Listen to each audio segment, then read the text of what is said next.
किसी भी राजनीतिक दल में एक कार्यकर्ता को बूथ अध्यक्ष से लेकर राष्ट्रीय अध्यक्ष तक का सफर अगर तय करना है तो आप समझ सकते हैं कितना वक्त लगेगा। एक जीवन खपाना पड़ जाता है, चप्पलें घिसनी पड़ती हैं, पार्टी के लिए दरी बिछानी पड़ती है, चेयर लगानी पड़ती हैं, पार्टी का डंडा झंडा उठाकर चलना पड़ता है। तब जाकर कभी एक वक्त आता है जब उस कार्यकर्ता को उस पार्टी में सम्मान मिलता है, कोई पद मिलता है। खासकर तब जब उस दल की सरकार किसी राज्य में बन जाए या देश में केंद्र में आ जाए तो उसे मंत्री या किसी राज्य का मुख्यमंत्री बनने का सौभाग्य मिलता है। ये राजनीतिक दलों की कहानी है। लेकिन मौजूदा वक्त में दल बदल की राजनीति ने इस पैरामीटर को बदल दिया है। अब चुनाव से ऐन वक्त पैराशूट की तरह दूसरे दल से नेता आते हैं, विधायकी का चुनाव लड़ते हैं, कुछ समय बाद मंत्री बन जाते हैं, मुख्यमंत्री भी बनते हैं।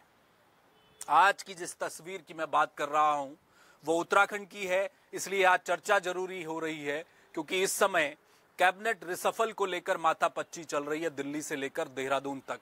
कौन वो चेहरे होंगे जो धामी कैबिनेट में आगे आने वाले हैं, उनको लेकर चर्चा हो रही है। लेकिन ये आवाज बीजेपी के कार्यकर्ताओं के बीच से उठी है। मेरा नाम लेना इस मंच से उचित नहीं है, लेकिन भाजपा के कुछ कार्यकर्ताओं ने अपना दर्द बयां किया तो मुझे लगा कि इस मुद्दे पर चर्चा जरूर होनी चाहिए क्योंकि उत्तराखंड एक ऐसा राज्य है जहां आधी से ज्यादा कैबिनेट आज की तारीख में कांग्रेस गोत्र के नेताओं से भरी है। नमस्कार, जय भारत टीवी देख रहे हैं आप, मैं हूं हेमबट। मुख्यमंत्री पुष्कर सिंह धामी अपनी कैबिनेट का विस्तार करने जा रहे हैं। फेरबदल भी होने वाला है, कुछ मंत्रियों के विभाग बदले जाएंगे। बताया जा रहा है कि 2 बाहर का रास्ता, 2 को और दिखाया जाना है। इसके अलावा 5-6 नाम करीब नए चेहरे आने हैं जो मंत्री बनेंगे। वो चेहरे कौन होंगे उसको लेकर माथापच्ची चल रही है।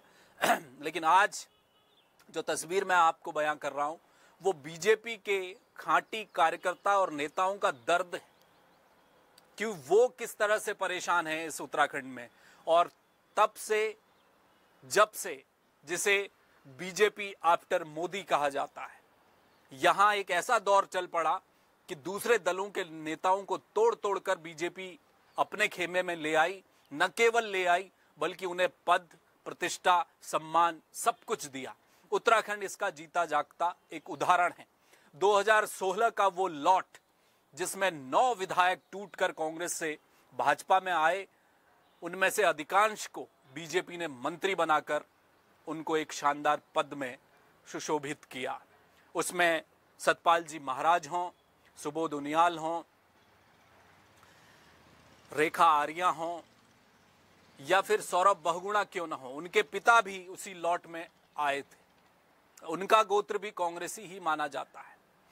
ये तो हरक सिंह रावत पूर्व कैबिनेट मंत्री रहकर जा चुके हैं, अब वापस अपनी मूल पार्टी में कांग्रेस में। यशपाल आर्या भी कांग्रेस छोड़कर आए थे, वो भी मंत्री के तौर पर अपना पूरा टेन्योर निकाल कर गए, वापस चले गए। तो कुल मिला के तमाम ये चेहरे जो कांग्रेस छोड़कर बीजेपी में आए थे उन्हें मंत्री बना दिया गया। और अभी भी 4 लोग तो हैं ही।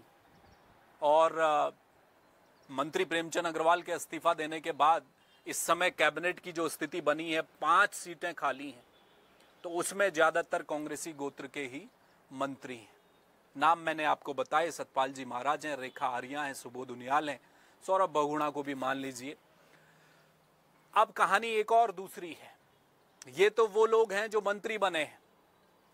अभी दर्जनों विधायक ऐसे हैं जो कांग्रेस गोत्र के हैं और इस समय वेटिंग में है कि बीजेपी की ओर से उनको कब सम्मान मिलने वाला है। वो विधायक बन चुके हैं, अब मंत्री बनने की इंतजारी उनकी चल रही है। क्या इस रिसफल में उन कांग्रेसी गोत्र के विधायकों को भाजपा तवज्जो देने जा रही है? उस पर मैं अभी आगे आपको थोड़ा सा बात करके बताने की कोशिश करूंगा। लेकिन पहले आप ये समझ लीजिए कि बीजेपी के भीतर क्या चल रहा है।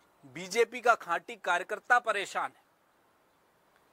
वो कहता है कि जब बाहर से ही दूसरे दल का अचानक से विधायकी लड़ने के लिए नेता आ जाएगा तो फिर वो झंडे डंडे किसके लिए उठा रहा है, चप्पलें किसके लिए घिस रहा है।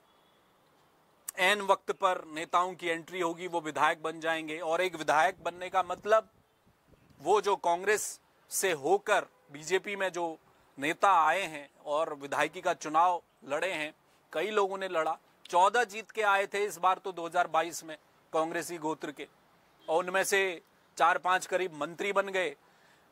शैला रानी रावत दिवंगत हो चुकी हैं, वो हमारे बीच नहीं रही, चंदन राम दास भी नहीं रहे, इसके अलावा और भी बहुत सारे विधायक हैं।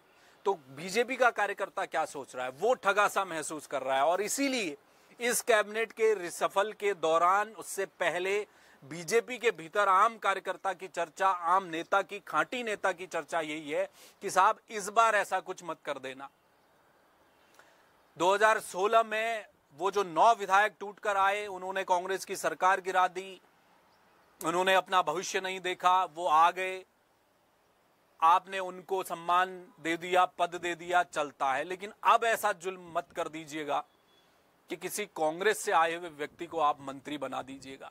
फिर बीजेपी का कार्यकर्ता करेगा क्या? क्या वो झुंझुना बजाने के लिए बैठा हुआ है?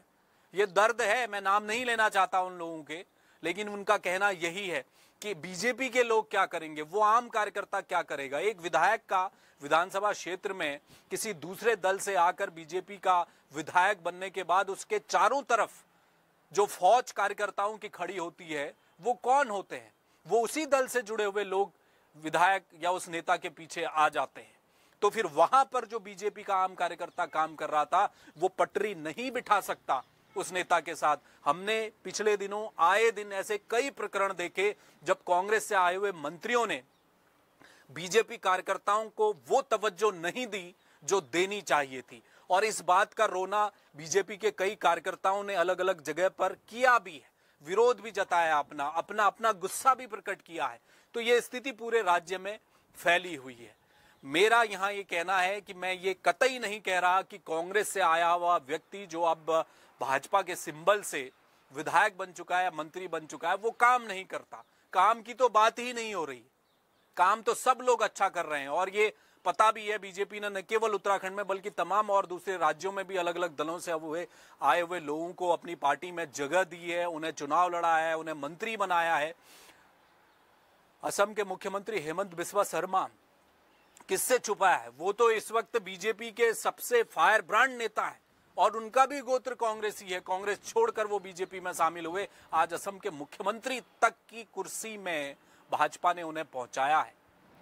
और वो बीजेपी के कितने हार्डकोर, ऐसा लगता है कि हेमंत बिस्वा शर्मा न जाने जन्म से शाखाओं से जुड़े रहे और आरएसएस में रहे और फिर बीजेपी के हो गए। इतनी जल्दी उन्होंने बीजेपी को आत्मसात कर लिया।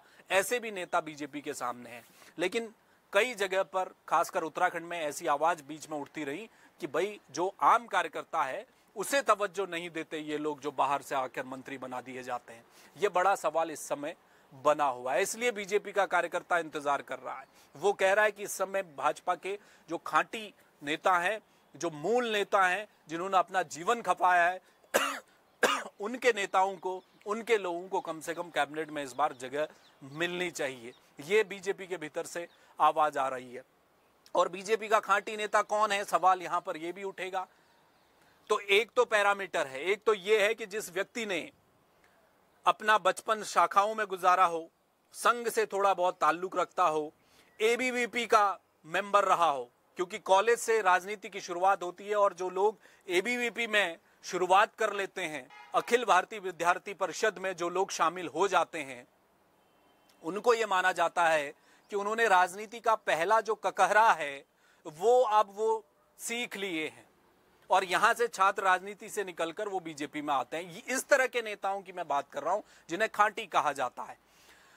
और इसके अलावा अब हम मुद्दे पर आते हैं कि उत्तराखंड में इस वक्त क्या होने वाला है। वो कौन से विधायक हैं जो मंत्री की वेटिंग में हैं और उनके नाम क्या क्या हैं? क्या उनमें से कोई हो सकता है जिसकी कि इस समय चर्चा चल रही है? ये जो सूची आप देख रहे हैं अपनी स्क्रीन पर, ये वो लंबी सूची है जिसमें वो नाम है जो कांग्रेस छोड़कर भाजपा में ऐन वक्त पर शामिल हुए और पिछली बार 2022 में ये लोग विधानसभा में चुनाव लड़े और विधायक बनकर आए। जागेश्वर से मोहन सिंह मेहरा का नाम है, सोमरसेट से रेखा आर्या हैं, वो भी कांग्रेस की रही थी लेकिन इस समय मंत्री हैं। नैनीताल से सरिता आर्या हैं, चौबट्टा खाल से सतपाल महाराज हैं, मौजूदा मंत्री भी हैं। टिहरी से किशोर उपाध्याय हैं, नरेंद्र नगर से सुबोध उनियाल हैं, वो मंत्री भी हैं। रायपुर से उमेश शर्मा काऊ हैं, रुड़की से प्रदीप बत्रा हैं। ये दोनों वो नाम हैं जो 2016 के लॉट में आए थे लेकिन इन्हें मंत्री नहीं बनाया गया और दोनों का इस बार दावा मजबूत माना जा रहा है।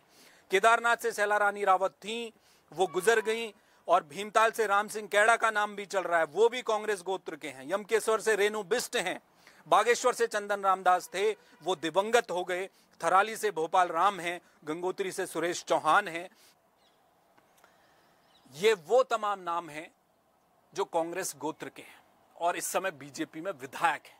और क्या इनमें से कुछ नाम मंत्री पद की दौड़ में हैं? चर्चाएं हो रही हैं। क्या बीजेपी फिर कांग्रेस गोत्र के लोगों को प्रमोट करने जा रही है? लेकिन भाजपा का आम कार्यकर्ता, खांटी लोग यही उम्मीद लगाए बैठे हैं कि इस बार अपने कार्यकर्ता को कुछ तो सम्मान दे दीजिए।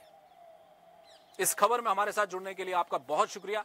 देश और दुनिया की तमाम दूसरी बड़ी खबरों के लिए आप देखते रहिए जय भारत टीवी। मुझे दीजिए इजाजत, नमस्कार। आप देख रहे हैं जय भारत टीवी।